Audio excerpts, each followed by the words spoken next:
sea cierto, dice, investigadores en Estados Unidos descubren medicamento que elimina transmisión de COVID-19 en un solo día. El fármaco en cuestión, el molnupiravir, molnupiravir es utilizado contra virus de la influenza y actualmente está en la fase de ensayo para su empleo contra el nuevo coronavirus. Ahí está la cápsula. El medicamento antivirus, el molnupiravir, fue capaz de suprimir la transmisión de virus SARS-CoV-2 en tan solo 24 horas, afirmaron investigadores de la Universidad Estatal de Georgia. Esta es la primera demostración de un medicamento disponible por vía oral para bloquear rápidamente la transmisión del SARS-CoV-2, señaló Richard Plemper, doctor encargado del estudio. El especialista destacó que el medicamento tiene una actividad de amplio espectro contra los virus de ARN respiratorio. Los investigadores trabajaron con hurones para desarrollar el estudio. Esto debido a que aseguraron dichos animales tienen un modelo de transmisión parecido al de los adultos jóvenes. El equipo infectó a estos animales y empezaron a tratarlo con el molnupiravir. Una vez que empezaron a expulsar el patógeno por las vías nasales, en la prueba se observó que presentaron una reducción en la cantidad de partículas virales. Luego los hurones fueron puestos con otros que no habían sido tratados. Ninguno de los hurones del segundo grupo se infectó de COVID-19. Actualmente el molnupiravir se encuentra en ensayo clínico avanzado de fase 2 y 3. ¡Órale! Está interesante. Ahí está el chisme. Peña Nieto entre los postulados a la medalla Belisario Domínguez, máxima distinción del gobierno mexicano. Y ahí está el postulado. Candidato a ser galardonado por el Senado de la República. Esta mañana, a través de diferentes medios y periodistas que tuvieron acceso al listado de la propuesta para la medalla Belisario Domínguez, se reveló que uno de los candidatos a ser galardonados con este reconocimiento es el expresidente mexicano Enrique Peña Nieto, aunque entre los nombres que aparecen en el listado hay algunos personajes que han causado controversia. El del secretario Hugo López-Gatell también está nominado, y Santiago Nieto también está nominado.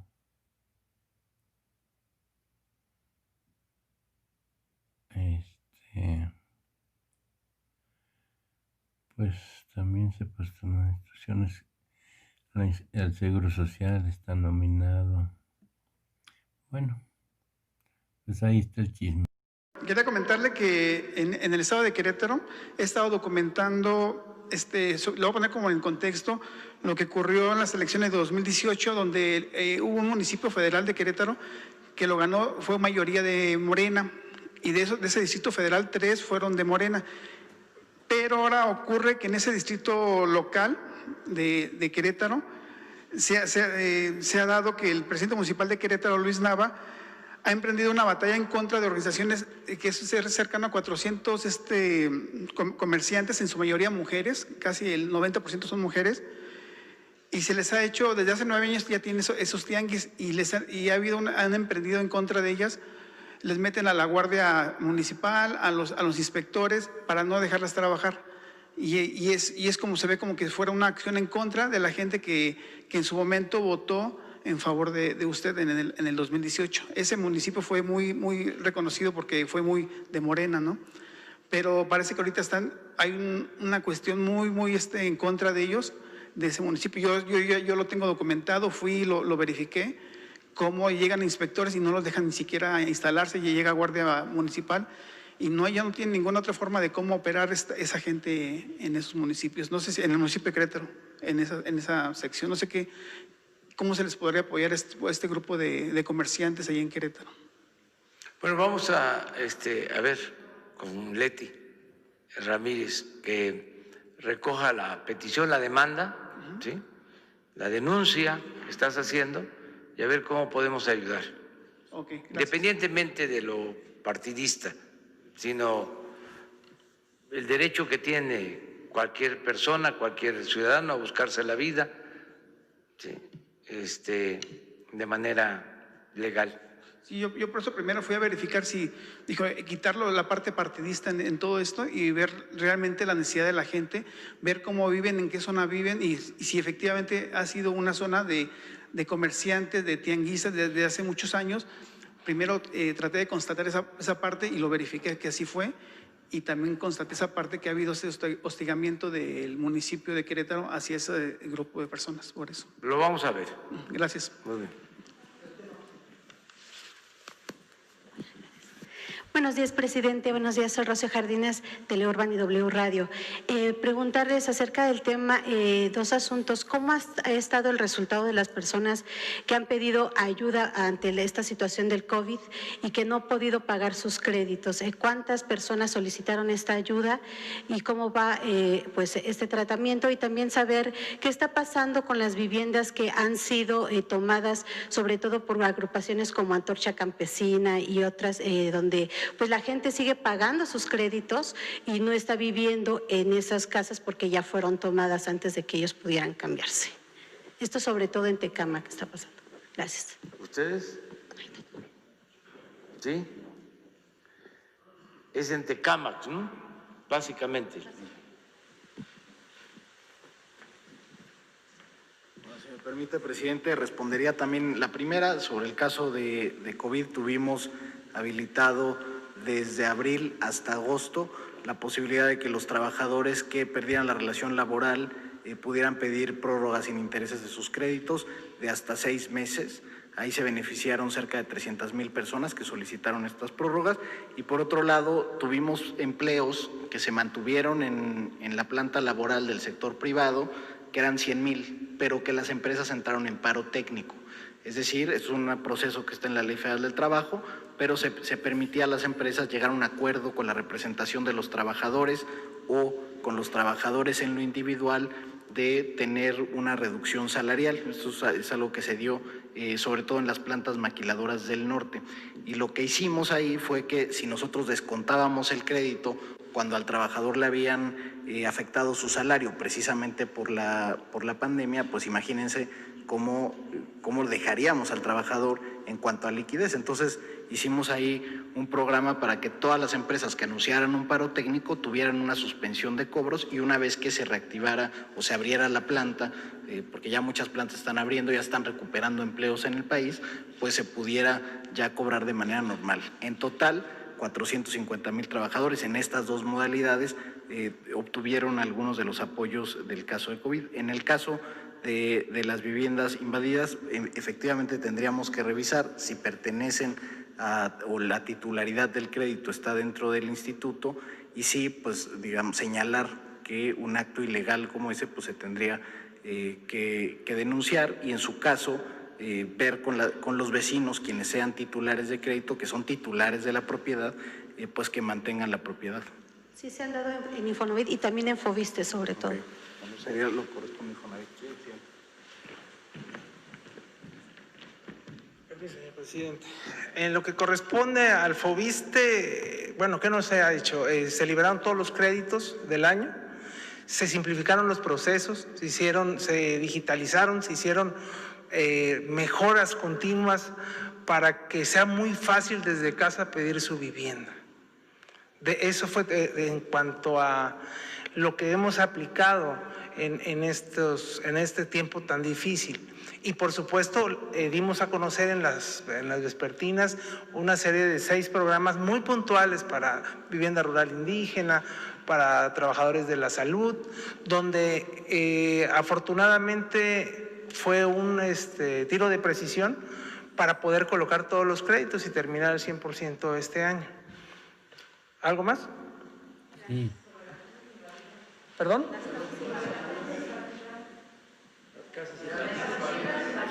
Bueno, en nuestro caso no tenemos casas invadidas. Recordar que los trabajadores del Estado pues tienen un acceso a una mucho mejor vivienda porque sus montos son más elevados. Eso le permite al trabajador estar dentro de la mancha urbana y contar con todos los servicios. ¿Ustedes podrían ayudar a las personas afectadas? ¿Podrían ayudar a las personas afectadas FOBISTE en caso de que, en este caso, por ejemplo, el Estado de México, las autoridades locales han hecho caso omiso o pareciera que estuvieran hasta coludidas? Se está apoyando a todos en cuanto a, por ejemplo, los trabajadores del Estado, los recursos de su sueldo a ser estable, en que nadie se despidió por instrucciones del presidente, entonces los recursos fueron dados. En el caso de que hubiera sido así, recordar que tenemos hasta un año para que puedan ponerse al corriente y por supuesto tenemos un programa Perdón, es que creo que no he entendido, es que es una preocupación en general. Sí hay casos como los que ustedes plantean. Primero, de los departamentos abandonados, unidades habitacionales abandonadas y también invasiones. Eso lo tienen ustedes bien analizado, diagnosticado y pues aquí Román nos va a explicar. Lo que están planteando es qué hacer en el caso de las invasiones, es decir, de que los departamentos que pertenecen a trabajadores, a personas, están invadidos por organizaciones que actúan de manera ilegal y afectan a las personas que legítimamente les corresponden estos departamentos. Es un acto, desde luego, ilegal, que hay que proceder, ¿sí? Y se tiene que hacer, pero a ver, ¿qué nos informa de esto, Román? Eso es del FOBISTE y del... Muchas gracias, señor presidente. Sí, efectivamente, muchas viviendas a nivel nacional se encuentran invadidas, pero por un motivo particular, se encuentran abandonadas. En el país tenemos aproximadamente 650,000 viviendas abandonadas. Eso quiere decir prácticamente la zona metropolitana de Puebla. Esa es la dimensión de los datos que nosotros tenemos. Ahora, ¿qué estamos haciendo en relación a este tema? Eso responde a una política neoliberal de la colocación masiva de créditos sin tomar en cuenta dónde se ubicaban esos créditos. Muchos de esos créditos son viviendas que están a 1, 2, 3 horas de los centros de trabajo, viviendas que no cuentan con los servicios o la infraestructura básica necesaria, porque la vivienda en sí requiere, digamos, un sistema de apoyo. ¿Eso qué quiere decir? Los servicios, los equipamientos, los espacios públicos que sustenten la vida comunitaria. Hoy en día hemos venido colaborando con el Infonavit en un programa de recuperación de vivienda abandonada y la meta al término del sexenio que nos hemos puesto de forma conjunta con el director de Infonavit es la recuperación de 175,000 viviendas abandonadas a lo largo del país. Ahora, ¿cómo vamos a hacer ese trabajo? Entonces, el programa se centra en la recuperación no solamente de las viviendas como un elemento individual, porque si simplemente recuperamos la vivienda, la volvemos a pintar, colocar, ponerle la cancelería correspondiente, se va a volver a abandonar. Entonces, el programa consiste en recuperar secciones importantes urbanas de estos conjuntos que han perdido, viviendas, en un efecto donde un vecino empieza a abandonar o se va, otro vecino se va y se empiezan a abandonar como efecto dominó las cuadras enteras. Entonces, lo que nosotros buscamos en este programa es poder terminar el sexenio yéndonos a donde tenemos la mayor concentración de viviendas abandonadas, haciendo un plan maestro que dictamine no solamente la recuperación de la vivienda, pero la recuperación del parque, de las manzanas, de las cuadras, de las calles, de los servicios básicos, si se requiere una escuela, que se vuelva a implementar una escuela en esa colonia. Entonces, es parte del trabajo que venimos haciendo desde el gobierno federal en este programa, que la meta de los 650,000 viviendas abandonadas a nivel nacional es la recuperación de 175,000. Ese es, digamos, el universo factible que se puede llevar a cabo. ¿Sería cuánto, señor presidente? Gracias, presidente. Preguntarle en temas generales, si me permite. A ver, nada más, es muy importante este tema. Imagínense 600,000 viviendas o departamentos abandonados. ¿Por qué? Bueno, por la corrupción que imperó durante todo el periodo neoliberal. Hay que estarlo recordando porque no se internaliza todavía en toda la población, la mayoría sí, pero todavía hay quienes no asimilan incrédulos el daño tan grande que causó la política neoliberal y la corrupción en el país. Hay que estar refrescando la memoria. ¿Se acuerdan de los anuncios que hacían los gobiernos de 1 millón de departamentos y de no sé cuántas unidades habitacionales, y metidos en los negocios de construcción de unidades habitacionales, políticos, familiares de políticos? Me da pena, pues, decirlo aquí, pero ya la gente imagina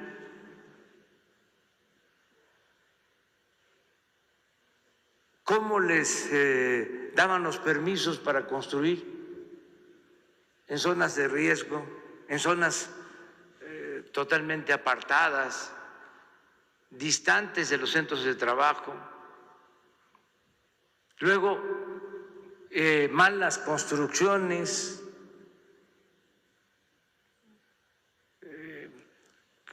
le cobraban al trabajador muchísimo por los departamentos mal hechos, 30, 40 metros cuadrados, donde no había transporte, incomunicados completamente, destruyendo cerros, construyendo en barrancas y fluyendo el dinero para estas empresas. Y el resultado, pues ahí está. Ese es el saldo, el fruto podrido de esa política, pero así en todo, en la educación, en la salud, en la vivienda, en las carreteras, en todo. Salud. Imperaba la corrupción. Entonces sí, es una labor que tenemos que llevar a cabo, importante, recuperar lo más que se pueda de esas 600,000 viviendas, ese plan de 175,000. Me imagino que ya hicieron una evaluación, un diagnóstico, y son las que pueden recuperarse. Esto también sucede en la construcción de hospitales que quedaron sin terminar. Muchos ya no conviene seguirlos haciendo porque no tienen los cimientos adecuados, se hicieron en barrancas. Bueno, tengo muy presente el caso de un hospital en Matías Romero, Oaxaca, que se hizo en una barranca, estaba en proceso de construcción, o sea, se inició en una barranca, en proceso de construcción, vino el temblor, se quebró, ya, ¿cómo continuar con ese hospital? Hay que buscar la forma de hacer un hospital nuevo, ampliar el hospital del IMSS Bienestar que está en Matías Romero, pero es lo mismo en el caso de las viviendas. O sea, si están en zonas bajas, inundables o en zonas de riesgo, pues ya se perdió ese recurso, dinero del pueblo. Vamos a presentar, yo les pediría aquí un buen diagnóstico de esta situación, Sí, porque al mismo tiempo es una denuncia pública. La gente no lo sabe. Ustedes dicen del Estado de México, pues claro, ahí hay miles de departamentos, porque hicieron al por mayor departamentos. En Iztapaluca, en Tecámac, toda la zona conurbada con esas características, y en todos lados. Entonces, ojalá y puedan hacer un buen diagnóstico, presentarlo, y así, con toda claridad, decir, estos ya es meter dinero bueno al malo, o sea, ya no conviene reconstruirlos o habilitarlos, ¿no? Estos otros sí, y ver también cuál es la situación de los dueños de los departamentos, lo de las invasiones, para tener más claridad nosotros en cuanto a eso. Que haya castigo. Yo creo que eso era lo que haya castigo a los responsables. Ustedes tenían, ¿no?, como planteamiento. Sí, presidente, gracias. También en otros temas, como usted bien ha comentado, que ya empezó este calor electoral y que obviamente van a seguir las denuncias y demás. Se ha hecho una denuncia por parte de un candidato ciudadano a la alcaldía de Chihuahua, Fermín Ordóñez, quien pues denunció ante la CIAIDO al gobernador de la entidad, a Javier Corral, y al senador Gustavo Madero por el presunto desvío de 20 millones de pesos. A ver si usted sabe algo al respecto, qué opina, y también, pues por último, saber si nos puede comentar sobre esta renuncia de Alfonso Romo. Pues se da en medio de algunos comentarios de que él ha hecho críticas a su administración, donde envió un mensaje de que pues está queriendo gobernar en una economía que está más por abajo que por un crecimiento. Muchas gracias. Bueno, sobre lo primero, mire, nada más informar que existe la Fiscalía para atender delitos electorales, porque es importante que se sepa. Si le preguntamos a los ciudadanos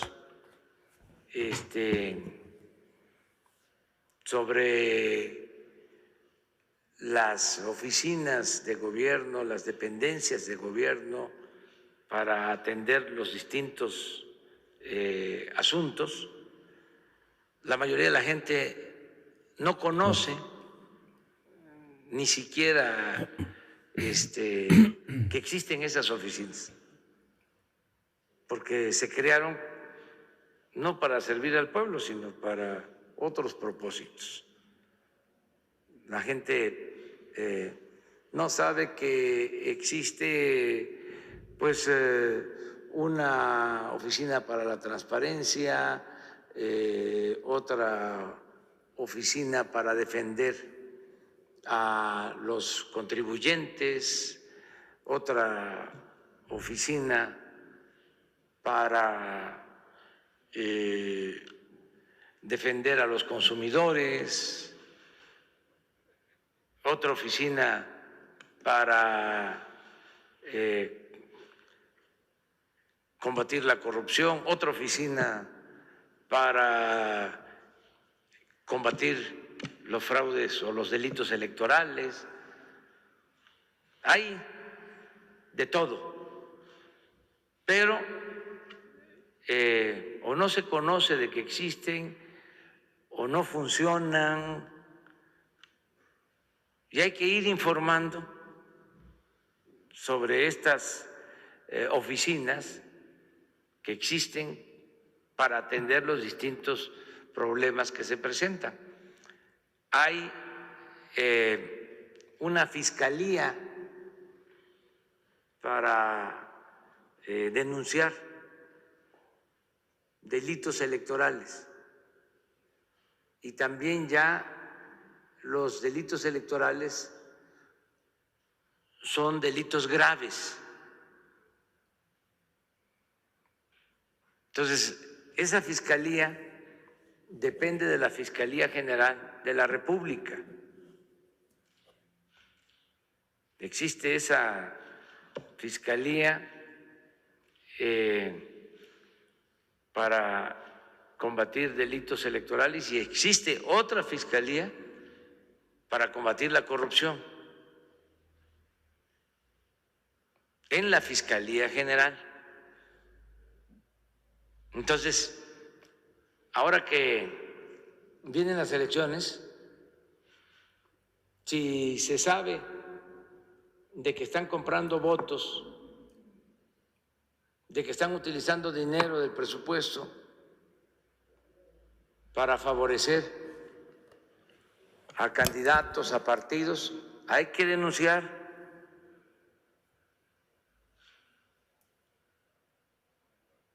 El fiscal contra delitos electorales es José Agustín Ortiz Pinchetti. Vamos a presentar mañana, es independiente, pero la dirección y todos los datos, todos los ciudadanos sepan a dónde presentar una denuncia, porque si no, pues esa dependencia pues estaría ahí como adorno, como florero. Por eso lo digo, porque no nos corresponde a nosotros, pero cualquier ciudadano puede presentar denuncias, desde luego, con las pruebas correspondientes. En cualquier caso, porque se van a estar repitiendo estas preguntas en estos tiempos, entonces que se sepa que se debe de acudir a la Fiscalía. Pues ahí están, hay que acudir.